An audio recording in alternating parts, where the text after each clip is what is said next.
metu kok ana tari-tarian. Heeh. Pancen setiap dalang, setiap seniman dalang kuwi mempunyai ciri khas masing-masing sesuai dengan kelebihan ke kanca-kanca pengrawit lan maranggono. Dadi wong sing nari ora mung waton joget, dadi ngerti wiraga, wirama kelawan wirasa ki mudeng. Sapa sing nari sing cacahe ana loro? Iki mau asmane Mbak Opalica Herlis Nana saka Sidoarjo sing sebelah kanan. Ewa sing sebelah kiri saka Blora Mbak Maikang Andarsari. Kuwi semuanya lulusan seni tari Institut Seni Indonesia ing Surakarta. Ngono. Kaya kok tariane ora ngawur ning tariane ana rasane wiraga wirama wirasa. Iya lho. Oleh sekolah wae 7 tahun kok lho. Oh iya. Gegulang babagan tari-tarian mula iki mau tak aturke sak pamerke luwih dhisik jogetaning waranggana-waranggana Dwija Laras Indonesia untuk menarik perhatian para pamirsa sing mapan oleh ngadisanan. Oh, ngono ya. Jadi secara keseluruhan ini mendukung no. Sing nari ya mendukung, pengrawite ya mendukung. Kita lek klop dadi siji ya disawang penak dirasake ya eneng rasane. Bener kok ngendikane Pak Pranoto Adicara. Wis ngerti lagu lelagiane kanca-kanca Dwija Laras Indonesia rombongan awake dhewe. Oh, ngono ya. Sidene ya nonton ya. Ya gone utawa cara Ponorogo ki panjang. Panjake sawangan ora enek sing tuwek sitok-sitok kabeh jenom. Rahasiane apa kok ya gone jenom? Angger arep tuwek sithik tak pateni lho. Wis jenenge anarkis ora. Terus yang kedua iki mau sawise waranggana lenggah gone jejogetan diaturke lelagon sing bernapaskan religi utawa agamis. Hasbunallah wa ni'mal wakil, ni'mal maula wa ni'mal nasir. Oh, ing antarané budaya karo agama ini sudah menjadi jiwa para warga masyarakat orang ngadisanan sambit ing kutha Riok Ponorogo. Oh, berbudaya juga ning agamane tidak ditinggalkan. Ki lho sing dadi jiwane para warga masyarakat orang ngadisanan. Ya. Mula dicara bersih desa sing kaya ngene iki digelar wayangane 2 tahun sekali. Sing setahun go pengajian, sing setahun go wayangan. Oh, heeh. Jane nek dipikir nek wayangan iki 2 tahun pisan ya kesuwen.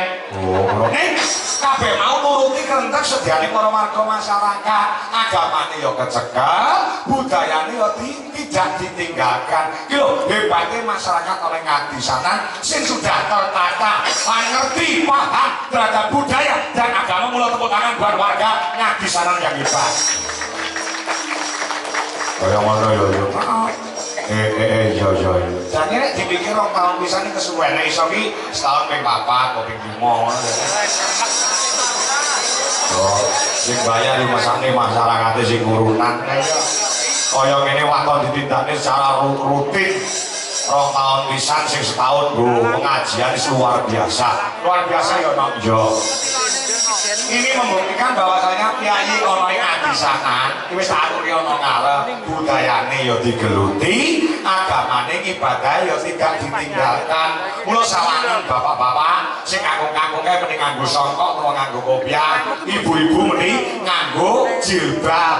Mukena ya iki bukti bahwasanya warga masyarakat ana ngadisanan kuwi agamane kuat, agamane kental. Nek kowe ora percaya, nek warga ana ing ngadisanan iki agamane kuat, ibadahe rasa. Kowe jam 3 sore lu dolan nang ngadisanan, masjid langgar kok adzan. Allahu Akbar, Allahu Akbar. Wong ngadisanan iki langsung grutuk-grutuk ning sawah lho. Mosok ning sawah lho. Neng sawah iki ngampiri kancane, Kang, Pakde, Pak Le, leren sik, kalau ditimbali karo Gusti Allah, akan wis mumandang. Ayo sholat sik nyambut gawe ya oleh. Nek adan mumandang pacuwe diselehni, arite disalahke ayo bareng-bareng ibadah ngampiri kancane sing ning sawah salat berjamaah ning masjid ning langgar bar kuwi balik ning sawah meneh. Lah ini yang dinamakan seimbang utawa balan. Mergo warga kene ngerti bahwasanya he menungso kowe nyambut gawe kanthi sregep kaya dene uripmu bakal santus meneh. Ning kowe ibadah kanthi kusuk kaya dene kowe sesuk arep mati utawa ditimbali karo sing gawe urip. Ini namanya kan kehidupan yang balas utawa seimbang. Oh, ngono. Luar biasa ya, luar biasa. Aku kangen banget karo Ngadi Sanan. Oh, Ngadi Sanan ya. Gawe Pak Lurah. Ya, Pak Lurah. Heeh. Biyen awake dhewe saurene udakara taun 2016 no. Oh iya. 2016 heeh. Papane wong Jembar kaya ngene. Ya, heeh. Dari Pak Sumarni sing asta kepala desa 3 kali. Utawa 3 periode. Heeh. Kepala desa iki ora mungkin iso 3 periode ora ditresnani. Dipercaya karo warga masyarakat upama iso aturane negara iki iso ditoleransi iso-iso penjerane Pak Suparni iki didadekne kepala desa seumur hidup lho. Oh, ngono ya. Mergo nek peduli siap dadi pengayom tumraping para warga lan melayani kabeh para warga ning Ngadi Sanan Sambit ing Ponorogo. Oh, ngono ya. Ya. Kula matur nuwun Pak Panitia. Ya. Pak Kepala Desa, para warga masyarakat, ya, yang sampun kepareng gelar kabudayan bersih desa Ngadi Sanan, sing disponsori karo sound system MTH Audio, juga video ijo multimedia, juga lighting K2 lighting, ya, sing digelar ana ing lapangan Suro di Wiryo, sing mapan ana ing desa Ngadi Sanan. Oh ya, kestoke dawuh. Awake dhewe mung iso matur nuwun lawan para warga sing mapan ning Ngadi Sanan tanpa kapercayaane para warga ing Ngadi Sanan. Akeh awake dhewe iso sowan mrene, Pak Lurah ora iso apa-apa, nek ora didukung lawan para panitia perangkat desa, lembaga desa lan masyarakat. Jadi Pak Lurah, Pak Suparni itu rasa menentukan jalannya kudu awake dhewe gak iso. Kabeh dimusyawarahkan untuk mencapai mufakat. Yo, tur gensine gede nduk Ngadi Sanan kuwi. Oh, ngono. Nah, kadang nek mung iya utawa murah-murahan ora gelem. Oh iya, wis dingendikake karo Pak Pranoto Adicara yen nate dari Mas almarhum Ki Seno Nugroho. Iya. Ngono ya, terus Yusuf Ansor Kamarudin. Terus tahun ini awake dhewe ya wis tak dawuh. Mula awake dhewe matur nuwun nderek ndedonga para korban Gusti Kang Kawasa kanthi sono bersih desa. Bisa resika desane, resika sing nggone ada saka Budha Rencana, Durga Wendang Kala Sirna. Ya. Mekasane desa Ngadi Sanan dadi desa ingkang badatun nyibatun para pun gawur, kemari Pahlo Jinawi Kertotata Raja, murah sandangan sata pangan, ada saka bencana alam, didawani umure kabeh para warga lan perangkate, disehati awake, dilancarke rezekine, selamat donyane, selamat akhirate. Allahumma. Ya. Mak ngaturi tembang sarungi Mas Gareng, ngaturi tembang sih. Ana bintang tamune yo. Ani. Bintang tamune sebule. Ani. Panitia golek dhewe. Heeh. Panitia golek dhewe aku dikabari kan wonten bintang tamune Mas Kangko. Sinten? Anu Gareng saking Purwodadi niku lho Mas Gareng Jajak. Jenengan kenal lho mboten tapi ya jawab mboten nanti yo. Monggo dak dino karo kuwi. Nek yo ibu sikat karo Mbak Hani Kusuma. Wah iki ya. Ya, sing dinteni karo pengendangi Jaipong ya iki lho.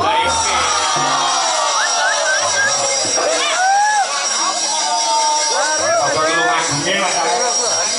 Kapan ya Hani Kusuma iso bintang tamu di JRI? Ya, nanti Hani Kusuma iso bintang tamu di JRI, aku arep joget duet karo Hani Kusuma.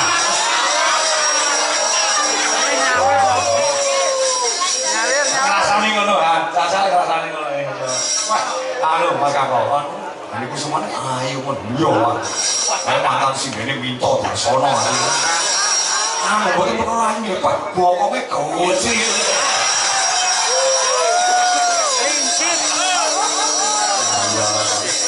Iya.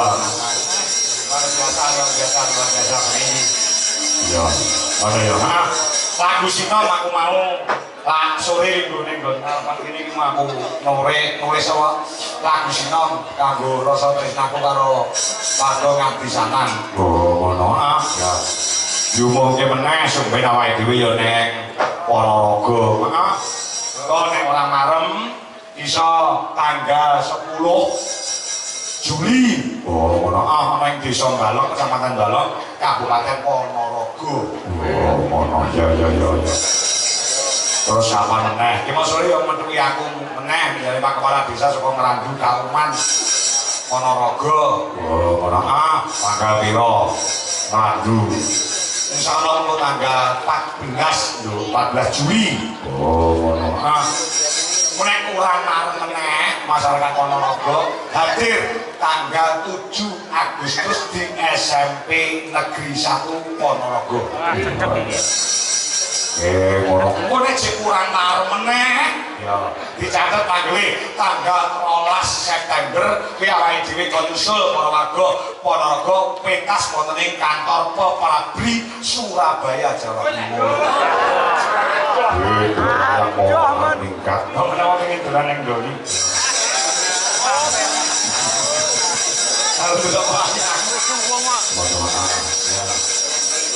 Ya Mas, bersih desa Ngabisanan. Ya. Sing suarane lantang sapa? Ah, pira swara telu iki anu kok. Suarane bater kabeh ya Cik Joko kabeh. Heeh. Cik Joko kabeh lho Han, ya gone Pak Kangkohan. Han. Wis sing ganteng-ganteng. Ya. Ya Ardi yo enak.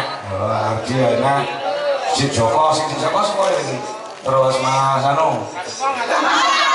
Gadehan.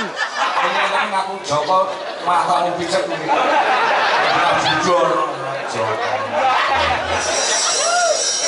Sing nonton ngaco. Aku Cik Joko. Alah. Ya jenenge sapa? Ku jenenge Rian ning desa jelane Mbah Sumo Bangu.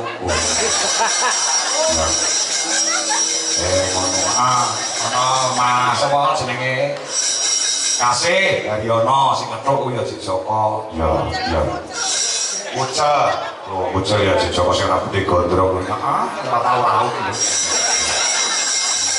Ya, bersih desa Ngabisanan. Ya. Monggo sasunggah. Ya. Kowe sing suarane brantas cetha kabeh apik kok. Iya. Rombongane dhewe ra sing elek nduk. Ya. Nyambut gawene apik ya monggo kok. Oh ini elek. Soale kadung mendem kowe. Aku wis ora diwandha wis ora. Ya. Tapi Mas Wisnu ya kena, Ugo ya kena, Mas Retno Wibowo ya kena. Rasa tresna tariasi awake dhewe tumrap warga Ngabisanan nganggo swara tembang secara mendadak tak gawe ning panggung mbok apik mbok elek. Lagune aku duweni rasa tresna kawan warga Ngabisanan tanpa mbok kangen yo. Ya Mas.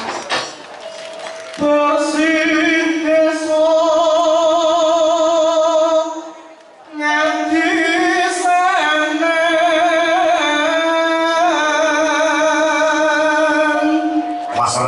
Wibowo.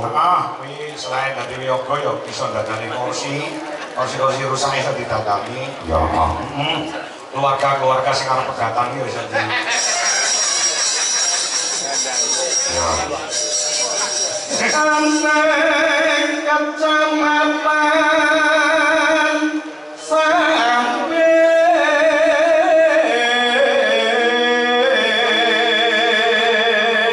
Ngabisanan kuwi kecamatane Sambit. Oh, ngono. Rutin Mas, teng mriki. Rutin rong taun sepisan. Rong taun sepisan. Ya. Minangka tandha apa, Mas? Tandha syukur marang Gusti. syukur marang Gusti sing karya jagat. Ya. Terus warga rangkapnya wiji. Nah, iki sing penting warga lan perangkap desa Nyawiji. Iki dudu sing duwe gawe iki ora mung Pak Lurah tok, dudu Pak Sumarni tok, dudu perangkat desa, kabeh kesemuanya warga masyarakat menjadi tuan rumah atau sing duwe gawe begiki. Oh, menjadi Pak Pranoto Adicara mau ngendika nek adicara kaya ngene iki ya kudu dileki kanggo sono tirakat nek iso nganti rampung nganti paripurna lakune wong Jawa sing apik kuwi siji poso loro melek nek poso ora kuat melek sing melek sing positif ya melek nang dina rong bengi malah main ta kuwi ya ngono. Lah iki positif mergo nonton kabudayan, nonton wayang kulit iki budaya sing kebak lawan tontonan, tuntunan iki kebak marang tatanan. Oh iya. Lah iki kok nganti balingguan kok do undur, balingguan kok mulih, rugi nek urunan 50.000. Nek ketewe entuk wayangan kaya ngene kok nek gareng jajak karo Dani Kusuma Warjani kok. Ya. Ya. Urunane piro, Mas? Urunane 50.000. Cetok urunane 50.000. Nek gelem urunan sono ikhlas lahir batin nggo nyodakoi desane, nyodakoi bumi ana ing Adisanan bakal piye, Mas? Tambah berkah barokah. Kino bakal tambah rezeki ya barokah uripe. Oh, ngono ya. Iya. Ngono. Wong sedekah kuwi ora roboh bakal koko, ora rubuh bakal kukuh. Oh, ngono. Ah, ya. Lurahe, Mas. Mas Bowo. Lurahe Mas. Bapak Suparni. Lurahe Pak Suparni. Oh, ngono ya. Iya. Wah, lurahe barang mlebu nonton tembang omonge kok. Iki ora dalan cerdas ra iso lho. 5 menit lho gawe tembang iki mau dadi. Ya, terus donga sing dhewe apa Mas nek tembang kuwi mau? Mugi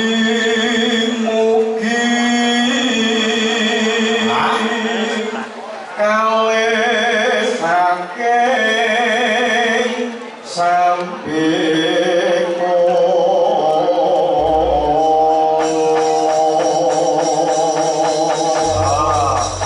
mugi-mugi kalih saking sambikala sawise nganake bersih desa iki sambikala ilang saka ing warga masyarakat lan perangkat desa ing Adisanan mung karek ayem tentrem sejahtera ya uripe kekasane ora kunang sandang pangalan pamanipun amin ya ya non dadute lho dadute latiane kapan mau tekan kene yogane jam 7:30 ora nganggo latihan pokoke didadak yoga ki nek lulusan isi kuwi tanpa latihan kudu iso sinden ya ngono tanpa latihan kudu iso rasan drecek mana rasan drecek sampai bar seminar dek kok drecek seminar ngomong-ngomongan dek kok dadi drecek ya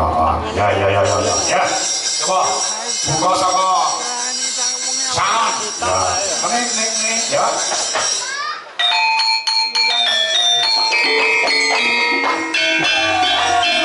hati sangat bersih bisa Hãy subscribe cho kênh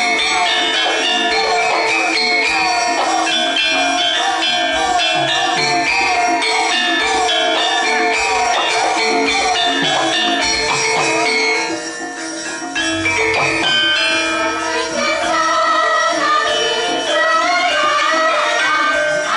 lỡ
Kesampun kulaturaken Pak Lurah Suparni. Ya.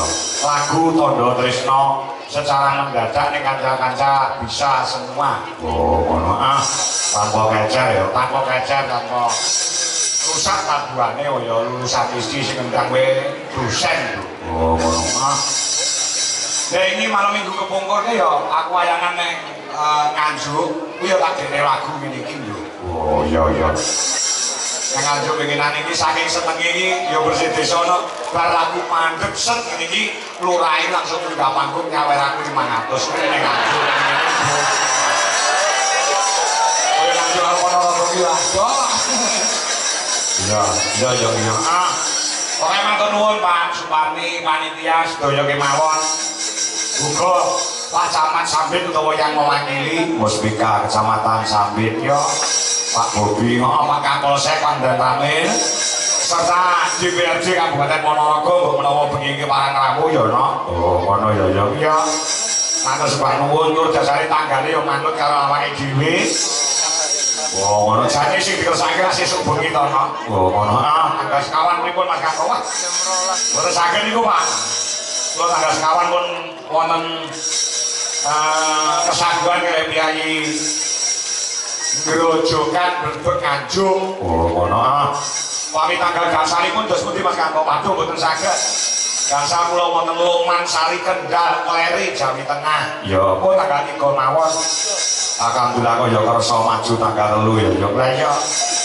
Monggo bengi iki ya nggih rebutan wong kirang-kirang bengi iki. Ya. Kepel Madiun, kepel Murang Madiun ya bengi iki jam 5 ning ana salahe ora gelem mundur. Ya, heeh. Pokoke nek puasa sisura iki golek dalan aja dadak-dadak. Ya, ya ya. Alhamdulillah sedaya sponsor matur sembah nuwun. Ya, heeh.